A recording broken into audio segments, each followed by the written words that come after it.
अस्सलाम वालेकुम। उम्मीद है आप सब खैरियत से होंगे। आज का टॉपिक बहुत इंपॉर्टेंट है, आईपीओ, इनिशियल पब्लिक ऑफरिंग, यानी वो शेयर्स जो शुरू में स्टॉक मार्केट में लिस्टेड होने आते हैं और लोग उन्हें वाया बुक बिडिंग या बैंक के थ्रू ई आईपीओ के थ्रू लेते हैं।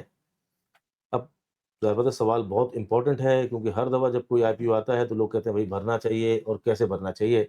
ये दो सवाल होते हैं, लेकिन लेटर ऑन हम उस पर बात करेंगे।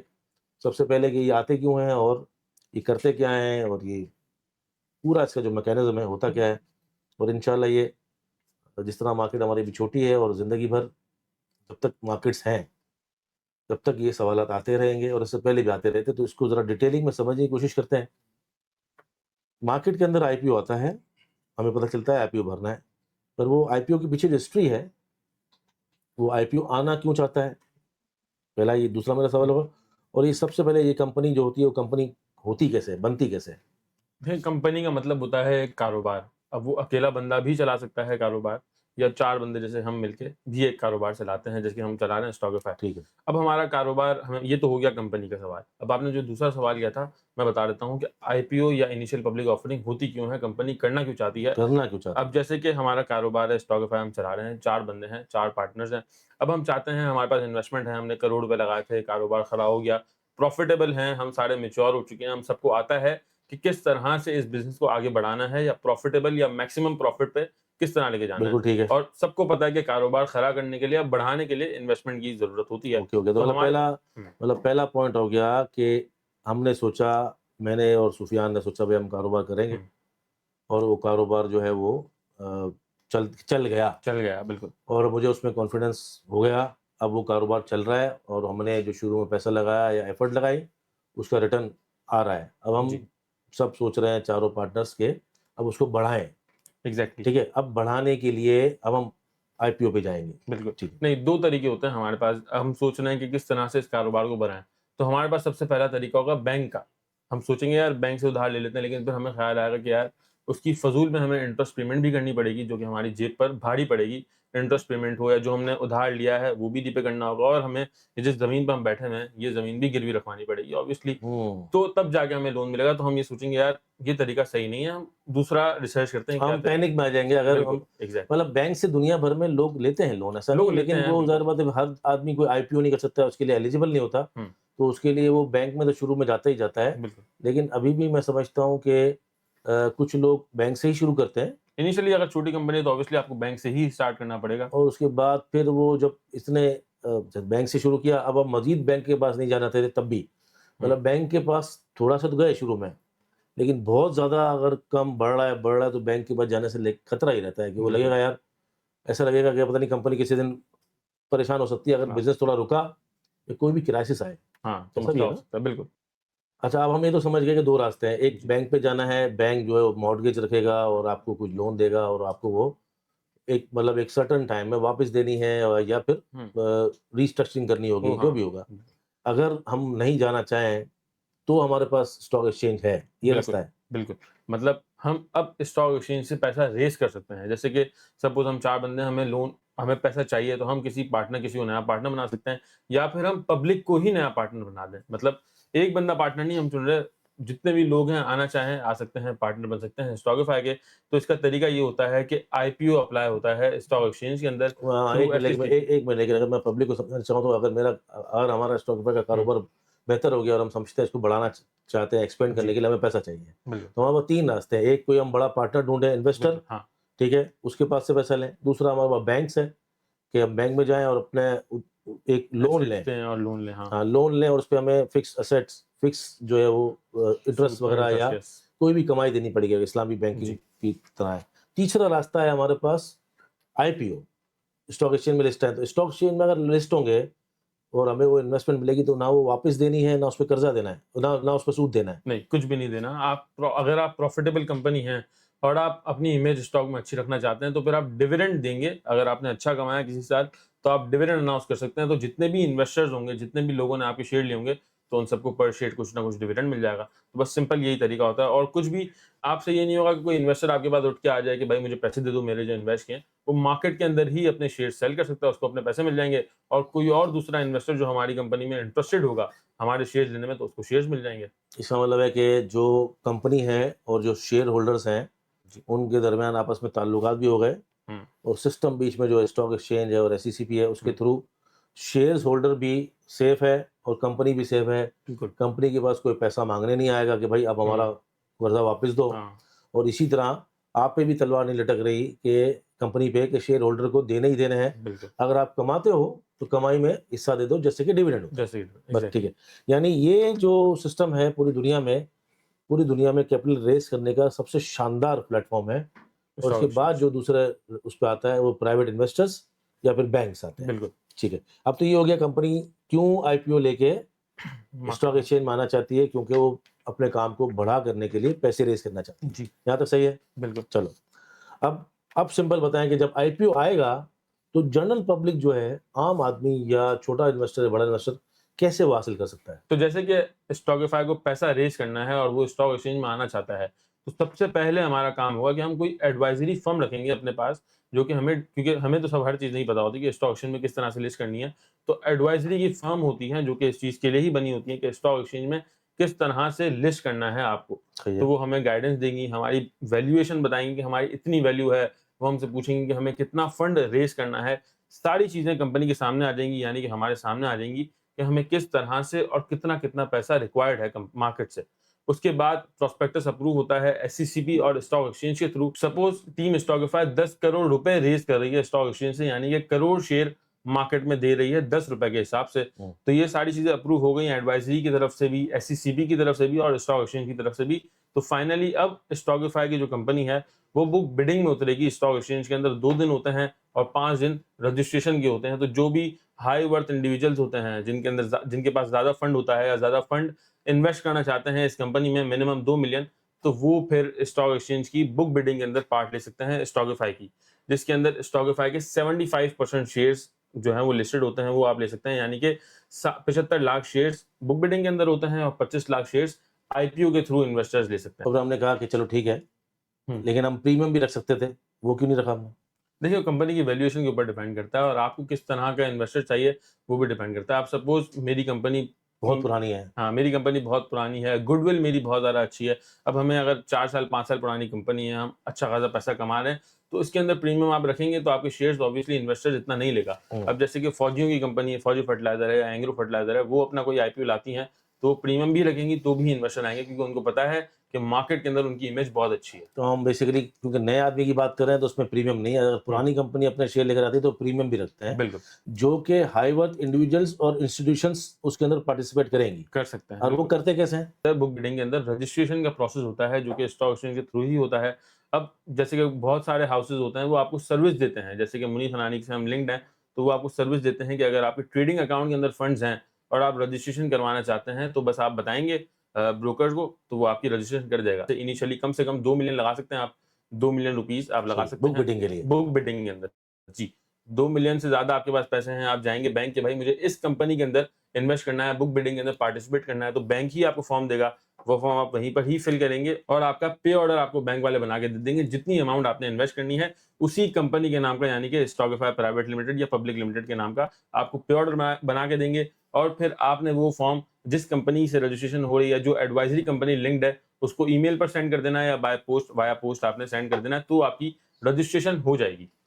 मतलब बुक बिल्डिंग में हिस्सा लेने का जो तरीका है, उसके अंदर आपके अगर मुनीर खनानी सिक्योरिटीज़ है या इस तरह का जो ब्रोकर सर्विस है, बि इसके अंदर मिनिमम जो है वो 20 लाख रुपए होने चाहिए। 20 लाख 1,000 होते हैं बेसिकली। मिनिमम जी, 20 लाख, और उससे ऊपर जा सकते हैं आप। उससे ऊपर मैं कोई लिमिट नहीं है। ऊपर कोई लिमिट नहीं है, 20 लाख 1,000। 1,000 आपका मिनिमम होना चाहिए। जी, तो 2 सूरतों में आप बुक बिल्डिंग में प्रोसेस में हिस्सा ले सकते हो, अगर आपके ब्रोकरेज हाउस आपको सर्विसेज़ दे रहे हैं तो। जी। कि आपके ट्रेडिंग अकाउंट के अंदर पैसे होने चाहिए और उनको आप कहेंगे तो आपके एवज़ वो बुक बिल्डिंग में हिस्सा ले देंगे हाँ, आपको, बिल्कुल। ठीक है। अगर ब्रोकरेज हाउस सर्विस नहीं दे रहे हैं, तो आपके बैंक अकाउंट में पैसे रखे हों और आप पे ऑर्डर बनाएँगे उस कंपनी का जिसकी आप बुक बिल्डिंग में उस हिस्सा ले नाम रहे का, हैं, उस कंपनी के नाम का। उस कंपनी के नाम का, और वो देंगे किसको? वो उस एडवाइज़र को, एडवाइजर को या फिर जो कंपनी लिंक्ड है, क्योंकि बहुत सारे ब्रोकरेज हाउस लिंक्ड होते हैं जब भी कोई कंपनी आती है, तो उस कंपनी को भी अगर आप देंगे तो भी आपका काम हो जाएगा वाया तो मैंने पोस्ट। वाया पोस्ट में तो मैंने पे ऑर्डर बना दिया, तो पे ऑर्डर पहुंचाना कहाँ पर जी, है? पे ऑर्डर पहुँचाना होगा। जैसे कंपनी के एड्रेसेस लिखे हुए होते हैं, जैसे कि बैंक अकाउंट लिखे हुए होते हैं कि इस बैंक में हमारा अकाउंट है, तो उसी बैंक का आपने पे ऑर्डर बनाना है और साथ में एड्रेसेस भी लिखे होते हैं कि कहाँ पर आपने पहुँचाना है। अच्छा, तो मतलब बैंक वाला गाइड कर देगा। जी, बैंक तो वाला गाइड। बैंक से गाइड हो सकते हैं, अदरवाइज ब्रोकर्स ब्रोकर्स गाइड करते हैं। वैसे हाँ, नॉर्मली बुक बिल्डिंग हमारे यहाँ तो सिंपल है, मुझे ख्याल नहीं में कि आपके अकाउंट में पैसे हों और आपका हमारा अकाउंट्स डिपार्टमेंट गाइड कर देता है बिल्कुल। Book building. ये तो बुक बिल्डिंग हो गई, 75% लग गए। अच्छा, ये जो प्राइस के अंदर जो होता है अप एंड डाउन, जो 40% कैप होता है बुक बिल्डिंग वाले दिन, हुँ। और वो कितने दिन होती है, ये सब बताएं जरा। देखिए, बुक बिल्डिंग की रजिस्ट्रेशन के लिए 5 दिन होते हैं, 5 दिन के अंदर आपकी रजिस्ट्रेशन हो जाती है। उसके बाद रजिस्ट्रेशन के बाद 2 दिन होते हैं जिसके अंदर आप बिड लगा सकते हैं। तो आपने रजिस्ट्रेशन करवा ली, आपके पास फिर आईडी पासवर्ड वाया ईमेल, क्योंकि फॉर्म के अंदर आप ईमेल और फ़ोन नंबर सब लिखते हैं। वाया ईमेल आपके पास आईडी पासवर्ड आ जाएगा, उसी के अंदर लिंक होगा वेबसाइट का। वो वेबसाइट आप खोलेंगे तो वहाँ पर एक बिडिंग स्क्रीन आ जाएगी आपके सामने कि कितने लोगों ने बिड लगा दी है, क्या रेट इस वक़्त चल रहा है। सही। और याद रहे एक चीज़, जैसे कि टीम स्टॉकफाई का शेयर आया ₹10 का। मिसाल के तौर पर। मिसाल के तौर पे ₹10 का शेयर आया है, तो आपके पास 40% अपर कैप की लिमिट होती है। जैसे कि स्टॉक मार्केट के अंदर नॉर्मली एक दिन में 10% गिरता है शेयर या 10% बढ़ता है, अपर कैप लोअर लॉक। तो इस तरह से बुक बिडिंग के अंदर 40% शेयर अप जा सकता है, यानी कि ₹10 का शेयर ₹14 तक हाईएस्ट जा सकता है, ₹14 तक सब्सक्राइब हो सकता है। भले जितने बायर आ जाएँ, 14 से ऊपर फिर नहीं जाता है। और सपोज़ कि बुक बिडिंग हो गई, 2 दिन है अब, तो आप बिड लगा सकते हैं और आप वेट करेंगे कि नेक्स्ट डे आ जाए, बिडिंग का रेट बढ़ जाए या फिर एंड टाइम पर, क्योंकि इसका टाइमिंग होती है वो सुबह 9 बजे से लेकर 5 बजे तक होती है। तो सही। 2 दिन है, पहले दिन भी 9 से 5 और दूसरे दिन भी 9 से 5। और बहुत सारे इन्वेस्टर्स या जो बिडर्स होते हैं, वो सेकंड डे पौने 5 बजे या साढ़े 4 बजे बिड लगाने के लिए बैठते हैं, ताकि उनके पास फाइनल रेट आ जाए कि क्या रेट हो रहा है। अगर उससे पहले आप लगाएँगे तो फिर आपको बिड बार-बार कैंसल करनी पड़ेगी और थोड़ा लगाना मुश्किल होती है बिड। तो इस वजह से एंड टाइम पर लोग बिड लगाते हैं। मतलब बिडिंग के 2 दिन होते हैं जी। और 40% ऊपर कैप होता है, नीचे जी, तो नहीं जाएगा ना नीचे स्टॉक? नहीं, नीचे नहीं। नीचे नहीं जाएगा, मतलब जो भी मार्केट के अंदर अभी बात आई है कि भाई ये स्टॉक ₹20 का है और 40% के बाद वो ₹28 तक जा सकता बिल्कुल, है, बिल्कुल। और ₹10 का है तो ₹14 तक जा ₹14 सकता है। जी, जी। और 2 दिन होते हैं आपके पास बिडिंग निकालने के, डालने के, लगाने के जो भी। और आखिरी दिन यानी दूसरे दिन 5 बजे वो खत्म हो जाएगी, तो उससे पहले-पहले 4:30 पौने 5 तक बिड आपको लगाने डालनी के। ज़रूरी है, और उस वक़्त जो भी रेट हो कोशिश करते हैं लोग स्ट्राइक प्राइस पे लेने की ना। जी, जी। कुछ ताकि लोग मिल जाएँ कुछ शेयर्स। लोग तो स्ट्राइक प्राइस पे डाल के छोड़ देते हैं कि जो स्ट्राइक प्राइस है वही मिल जाए। इसके अंदर जो सवाल है, एक तो आईपीओ आ गया, बुक बिडिंग के रेट आ गए, बुक हुँ, बिडिंग में मैंने हिस्सा ले लिया। 2 दिन बुक बिडिंग होती है, हुँ। 40% जो है वो ऊपर जा सकता है स्टॉक, ठीक है? नीचे नहीं जा सकता। नहीं। तो यहाँ तक तो बुक बिडिंग खत्म हो गई। हुँ। तो अब बुक बिडिंग के बाद जो 25% बचते हैं, वो चले जाते हैं आईपीओ में। वो हो जाता है इनिशियल छोटे पब्लिक ऑफरिंग, इन्वेस्टर्स के लिए। छोटे इन्वेस्टर्स के लिए। तो वो क्या प्रोसेस है अब? देखिए, बुक बिल्डिंग के ही मैं कुछ बताना चाहूँगा बुक बिल्डिंग के अंदर कि मैंने 2 लाख शेयर लगा दिए बुक बिल्डिंग के अंदर और मुझे पता है कि मुझे 75% शेयर्स बुक बिल्डिंग वालों के लिए हैं। तो पहले ही 50,000 शेयर तो मेरे गए, 1.5 लाख शेयर मुझे मिलेंगे, 2 लाख अगर मैंने लगाए हैं तो। उसके बाद अगर ओवर सब्सक्राइब होता है 10 टाइम, तो मतलब बहुत सारे इन्वेस्टर्स आ गए हैं लेने के लिए स्ट्राइक प्राइस पे ₹14 के ऊपर, तो मुझे उसका भी परसेंटेज निकाल के कम शेयर्स मिलेंगे। यानी कि अगर मैंने 2 लाख शेयर लगाए थे, 50,000 तो पहले ही कट गए। उसके बाद 1.5 लाख शेयर में से अगर मेरे से ज़्यादा और लोग आ गए, तो मुझे सपोज़ 15,000 शेयर मिलते हैं, तो बाकी जो मेरे पैसे हैं, वो फिर जो अंडरराइटर होता है, वो आपको देता है वापस। 1 हफ्ते के अंदर आपके बैंक अकाउंट के अंदर वही सारे पैसे आ जाते हैं। अब हुँ। उसके बाद होता है, ये भी बहुत ज़रूरी था कि बहुत सारे लोग बोलते हैं पैसे कब आएँगे, तो 1 हफ्ता, 1 से डेढ़ हफ्ता लगता है पैसे आने में। उसके बाद बुक बिल्डिंग हो गई, रेट डिसाइड हो गया, ₹14 का रेट है स्टॉकify का, सारी चीज़ें हो गई हैं। उसके बाद अब आता है छोटे इन्वेस्टर्स की बारी, यानी कि आईपीओ की बारी। ठीक है, मतलब कि एक तो सारे नहीं मिलेंगे, ज़रूरी नहीं है सारे मिल ज़रूर जाएँ। हाँ, और 25% तो फ़ौरन ही कट जाते 25 तो मैंने आईपीओ में जाने हैं हैं। ना। बिल्कुल। मतलब ज़ाहिर बात, हमने डिसाइड किया था 10 करोड़ 1 करोड़ शेयर लेकर आएँगे। हुँ, तो वो बुक बिल्डिंग में तो 1 करोड़ शेयर ही दिख रहे होते हैं ना। दिख रहे एक तरफ। लेकिन उसमें से अंदर वो आपको अज़्यूम कर लेना होता है कि यहाँ से 25% आईपीओ में चले जाएँगे। बिल्कुल। तो 75 लाख में से ही जो मिलना है ना। और उसमें भी ज़रूरी नहीं है हमें पूरे मिले। अगर ज़्यादा लोग बिडिंग करने आ गए तो वो परसेंटेज डिवाइड हो जाएगी। चलिए, ये भी अच्छा पॉइंट है। अब उसके बाद वो जो 25% है वो आईपीओ में चला गया, क्योंकि रेट डिसाइड हो चुका है, उसी रेट से पब्लिक को भरना है। हाँ जी, स्ट्राइक प्राइस जो होगी ₹14 बुक सपोज़। बिडिंग की, सपोज़ ₹14 पे लॉक लग गया है, 1400 ऊपर जा नहीं सकता, तो हाँ, ₹14 पे आईपीओ भरना है। अब वो लोग कौन हैं, वो क्या भर सकते हैं, उनका क्या प्रोसेस है? देखिए आप कोई भी भर सकता है, आप जिसका भी स्टॉक में अकाउंट है या फिर अकाउंट नहीं भी है आपका और आपको पता चला है कि भाई आईपीओ भी कोई चीज़ होती है और अगर आपको लगता है कि ये कंपनी अच्छी है, अच्छा परफ़ॉर्म करेगी, शेयर प्राइस ऊपर जाएगा या डिविडेंड की सूरत में आपको रिटर्न मिलेगा, तो आप भर सकते हैं। भरने का सिंपल तरीका होता है कि ई आईपीओ की सर्विस होती है सीडीसी की तरफ से।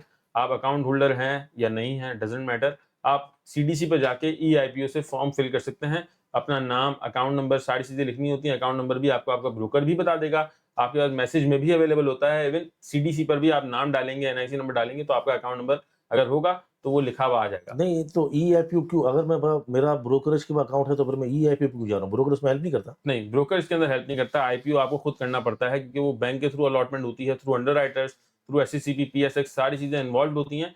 तो सीडीसी के थ्रू ही आपने ई आईपीओ की सर्विस लेनी पड़ती है। आईपीओ आप सीडीसी के थ्रू ही कर सकते हैं और लेंदी प्रोसेस नहीं है। जैसे कि बुक बिडिंग के अंदर तो आपको थोड़ा सा लंबा बिड लगानी पड़ती मतलब है। कि मैं बैंक में जाऊंगा, वहां की अपनी बैंक की एप्लीकेशन से ईआईपीओ भरूंगा या सीडीसी जाऊंगा? देखिए, बैंक की एप्लीकेशन में भी फैसिलिटीज होती है, लेकिन सारी बैंक नहीं फैसिलिटी देती। मीज़ान बैंक फैसिलिटी देती है और भी बहुत सारी बैंक देती होंगी, लेकिन सारी बैंक्स नहीं देती हैं। लेकिन सीडीसी तमाम लोगों को फैसिलिटेट करता है। हाँ। आप कोई भी है, किसी बैंक में अकाउंट है, सीडीसी के थ्रू आप करेंगे, आपकी पेमेंट आपने सपोज 500 शेयर कर लिया है आईपीओ के नहीं अंदर मतलब कि सब्सक्राइब। सीडीसी की वेबसाइट पे जाऊंगा मैं जी, या सीडीसी ऐप पे जाऊंगा? सीडीसी की वेबसाइट पे जाएँगे आप। सीडीसी की वेबसाइट में गया वाया मोबाइल या वाया लैपटॉप और जो वहां भी, पर ईआईपीओ का ऑप्शन है, बिल्कुल है। उसको भरने का क्या तरीका है? आसान तरीका है? आसान तरीका है, बिल्कुल ना, जो नॉर्मल आपका फॉर्म होता है, नाम लिख लिया, एड्रेस लिख दिया, ईमेल एड्रेस, फ़ोन नंबर, ये सारी चीज़ें लिख दी। प्लस अगर आप अकाउंट होल्डर होंगे तो आपको अकाउंट नंबर आपका लिखने का ऑप्शन आएगा, आप अकाउंट नंबर लिख देंगे। और अगर आप अकाउंट होल्डर नहीं है, मतलब आपका कहीं पे भी स्टॉक एक्सचेंज में लिंक ही नहीं है आपका स्टॉक एक्सचेंज से, तो वहीं पर आईपीओ फैसिलिटेशन अकाउंट ओपन होने का एक फॉर्म आ रहा होता है। तो सबसे पहले आईपीओ फैसिलिटेशन अकाउंट आप ओपन कर सकते हैं अपना। तो उसके बाद आपके पास सीडीसी सब अकाउंट, पार्टिसिपेंट आईडी, ये दोनों आ जाएँगी। तो वो आप वहाँ पे फिल कर देंगे। भले आपका कहीं पे भी अकाउंट नहीं है, किसी भी हाउस में नहीं है, डायरेक्ट इन्वेस्टर अकाउंट भी नहीं है, तो भी आप सब्सक्राइब कर सकेंगे। सब भी सब्सक्राइब कर सकते हैं, बिल्कुल। मेरे पास बैंक अकाउंट होना चाहिए। बैंक अकाउंट, बिल्कुल बैंक अकाउंट। ईआईपीओ में एक तो ब्रोकर कोई हेल्प नहीं कर रहा, नहीं, सीडीसी पे हम जाके सब करेंगे और वो समझ ना आए तो उसके अंदर आपका ब्रोकर हेल्प कर सकता है ना, बिल्कुल कर सकता है। और बैंकर हेल्प कर सकता है। जी, बैंकर अगर तो हेल्प कर देता है इसमें। मतलब ये डिपेंड करता है ना कि ना करे तो क्या करेंगे। मतलब कि जो 25% आईपीओ छोटे इन्वेस्टर्स के लिए आए हैं वो कोई भी भर सकता है, चाहे उसका स्टॉक एक्सचेंज में अकाउंट हो या ना हो। या ना हो, ठीक है? जी, और जब वो सीडीसी पे जाके ई आईपीओ भर रहा होगा और उसको कुछ समझना है तो उसका ब्रोकर या उसका बैंकर उसकी मदद करेगा। ये याद रखिएगा, बहुत इंपॉर्टेंट पॉइंट है। ई आईपीओ के थ्रू आप आईपीओ भर सकते हैं, चाहे आपके पास स्टॉक का अकाउंट हो ना हो। तो ये तो हो गई बात खत्म।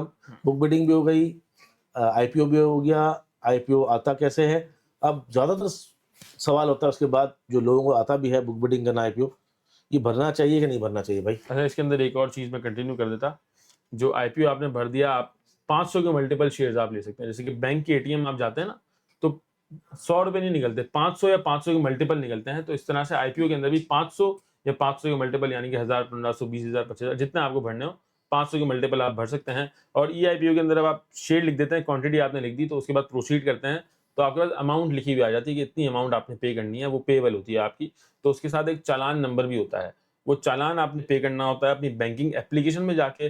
वो जब पे कर देते हैं, फिर आपने उसी फॉर्म का स्क्रीनशॉट प्लस चालान का स्क्रीनशॉट ई आईपीओ के साथ ही एक ईमेल एड्रेस दिया हुआ होता है, उस पर सेंड कर देना होता है। तो फिर आपके शेयर्स बुक हो जाते हैं और आपको फिर एक और ईमेल आ जाती है कि भाई आपने फाइनली ई आईपीओ के थ्रू इतने शेयर्स सब्सक्राइब कर लिए। वो 2 दिन बाद आती है email। और अगर शेयर लग जाएंगे तो आपको मिल जाएंगे, और नहीं लगेंगे तो पैसे आपको वही 1 हफ्ते, 1 डेढ़ हफ्ते बाद वापस पैसा आ जाएंगे। अगर कोई नॉन स्टॉक होल्डर है, अकाउंट होल्डर है, तो उसको शेयर्स कैसे आएंगे? उसको आईपीओ फैसिलिटेशन अकाउंट, जैसे कि मैंने बताया, तो वो खुलेगा, तो उसके अंदर शेयर्स आ जाएंगे। उसके बाद आपको अगर ट्रेडिंग पे लाने हो, मतलब ट्रेडिंग करने के लिए लाने हो, तो फिर आपको ब्रोकर का अकाउंट खुलवाना पड़ेगा और फिर ट्रांसफर होंगे शेयर्स और सारी और अगर चीजें जिसके पास ब्रोकरेज अकाउंट हो ऑलरेडी उसके तो शेयर्स अगर लगेंगे तो उसके ब्रोकरेज अकाउंट में। ब्रोकरेज अकाउंट में आ जाएंगे। तो ये तो बात खत्म हुई। जी, तो बात मेरी दोबारा आई कि सवाल लोगों का ये होता है कि ये भरें, वो भरें, ये नहीं भरें। तो ज़्यादातर सवाल यही होते हैं हम्म, कि अगर इसको पता भी है कि भाई ई आईपीओ कैसे वर्क करना है या बुक बिडिंग कैसे करनी है, पता होने के बावजूद वो ये रिलक्टेंट होता है कि यार ये कंपनी भरनी चाहिए या नहीं भरनी चाहिए। तो ओवरऑल आईपीओ के बारे में क्या आपकी राय है कि भाई कौन सा भरना चाहिए, कौन सा नहीं भरना चाहिए? देखिए, सबसे पहले तो जो आईपीओ आपको मैंने बताया कि किस तरह से स्टॉक के अंदर आता है, तो एडवाइजर्स होते हैं, अंडरराइटर की कंपनीज होती हैं, बहुत सारी चीजें होती हैं।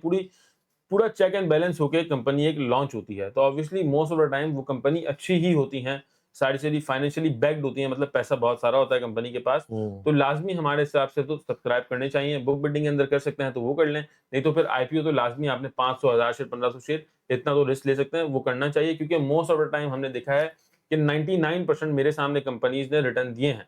जो भी इन्वेस्टर लेता है आईपीओ 500,000 शेयर ले लिया आपने, तो वो कुछ ना कुछ आपको रिटर्न देके ही जाती है। लास्ट मिसाल भी अगर मैं दे दूँ, तो बीएफ एग्रो आपके सामने है, बहुत ही तगड़ा रिटर्न दिया। लिस्ट होते ही ज़रिया है, ज़रिया ने बहुत ज़रिया अच्छा तो रिटर्न दिया। 15 का 75 कुछ हाँ, होगा। हाँ, अभी बीएफ बायो ने बहुत अच्छा रिटर्न पहले दिया था। सिमेट्री ने दिया था, तो 4 रुपए का ऑक्टोपस लॉन्च हुआ था, जी, सिमेट्री 4 रुपए का हुआ था भाई, और वहाँ से 22 रुपए, फिर 20 रुपए। ऑक्टोपस हुआ था और एयरलिंक, मतलब सही बात है। हुँ, मिसाल मेजॉरिटी में सिटी फार्मा है, मेजॉरिटी जी, एग्जाम्पल अच्छी है। इकोनॉमिक जो एक बस्ट आया हुआ था जिसके अंदर 2017 से लेकर तब कुछ हाँ, 2022, तो उस वक्त तो सभी मार्केट के भी अपने हालात भी बहुत खराब थे। बात सही है, ओवरऑल अब तो स्क्रूटनी बढ़ गई है, अब तो चेक एंड बैलेंस एसईसी, बहुत हाँ, होता अब है। तो एसईसी भी बड़ी स्ट्रांग, माशाल्लाह बहुत ज़बरदस्त तरीके से मार्केट चला रही है। कोविड में भी हमने देखा था मार्केट्स के अंदर एक तो लोग बहुत आए हैं, और अब जो रेगुलेटरी अथॉरिटी है वो बड़ी एक्टिव है। तो इसलिए ऐसा भी नहीं है कि कोई ऐसा ही आएगा और कंपनी फ्रॉड, क्योंकि फिर एडवाइज़र भी पीछे हैं, एडवाइज़र फँस जाएँगे, फिर उसके अंडर पीछे राइटर्स हैं। अंडरराइटर्स हैं, फिर स्टॉक एक्सचेंज है, तो बहुत चीज़ें हैं। इसलिए रेयर होगा कि किसी कंपनी में आपको नफ़ा कम मिलेगा। बीएफ बायो की मिसाल ले लें, there are many um, examples. अभी रीट आया था इमेज का, वो भी 3 रुपए बढ़ा था उसके बढ़ा बाद 10 का 13 ₹13 तो गया था। 30% रिटर्न दिया था, कभी काफ़ी कंपनियों 100% रिटर्न दिया है। तो अगर हम कहेंगे 10 आउट ऑफ 9 या 10 आउट ऑफ 8 तो आपको अच्छे प्रॉफिट मिलते हैं, मोर देन 30-40%। इक्का-दुक्का rare case, it's a part of business, कहीं-कहीं नुकसान चलता है, अगर कहीं ऐसा होता है भी तो। हुँ, तो ओवरऑल तमाम भरने चाहिए। बिल्कुल, आईपीओ में एक क्लियर कट कट जो है वो ओपिनियन है कि तमाम आईपीओ आपको भरने चाहिए। बिल्कुल। हर एंगल को कवर करने की कोशिश की है। आईपीओ होता क्या है, आईपीओ किस तरह भरते हैं, बुक बिल्डिंग के थ्रू, और जो एप्लीकेशन, मतलब छोटे इन्वेस्टर किस तरह भर सकते हैं, और इस तमाम जब आईपीओ आते हैं वो आपको भरने ही चाहिए। उम्मीद है आपको ये प्रोग्राम पसंद आया होगा और चीज़ें समझ आएगी। इसके बावजूद भी अगर आपको कोई चीज़ समझ ना आई हो तो कमेंट्स ज़रूर कीजिएगा, और किसी और टॉपिक के बारे में अगर आप जानना चाहते हैं तब भी कमेंट कीजिएगा। अपना ख्याल रखिए। अस्सलाम।